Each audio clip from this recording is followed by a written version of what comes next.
மாற்று உடை கூட இல்லாத அந்த துறவியை பார்க்கறதற்கு மக்கள் காலையிலேருந்து சாயங்காலம் வரைக்கும் அலைமோதிக்கிட்டு இருந்தாங்க.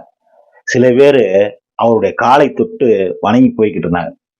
இதையெல்லாம் கேள்விப்பட்ட அந்த நாட்டு மன்னன் ஒரு நாள் கடுமையான கோபத்தோட அந்த துறவியை பார்க்க போனேன். போய், நான் இந்த நாட்டோட மன்னன், என்னகிட்ட எண்ணற்ற படைவீரர்கள் இருக்கிறாங்க. ஆனா நீயோ அடுத்த வேளை சாப்பாட்டுக்கே வழி இல்லை.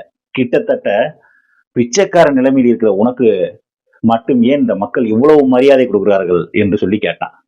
உடனே அந்த துறவி அந்த மன்னனை கூப்பிட்டு தன் குடிசையின் பின்புறம் இருக்கிற அந்த பூந்தோட்டத்தை கூட்டு போனார்.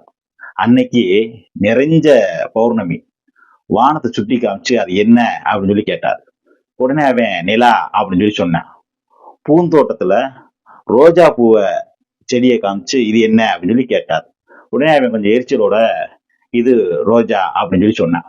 உடனே அந்த துறவி சொன்னாரு, இந்த ரோஜா என்றைக்காவது அந்த நிலவை போல நாம் பால் வண்ணமாக இல்லையே என்று ஒப்பிட்டு பார்த்து கொள்கிறதா, இல்லை அந்த நிலவுதான் நாம் இந்த ரோஜாவை போல வண்ணமயமாக இல்லையே என்று கவலை கொள்கிறதா அப்படின்னு சொல்லி, ரோஜா ஒரு மாதிரியான அழகு என்றால் நிலவு வேறு மாதிரியான அழகு என்று சொல்லி அவனை அனுப்பி வைத்தார். எனவே நம்மிடம் தோன்றக்கூடிய ஒப்பீடுகள் நமக்கு கவலையே கொடுக்கும். எனவே நம்மிடம் தோன்றக்கூடிய ஒப்பீடுகள் நமக்கு சஞ்சலத்தையே கொடுக்கும்.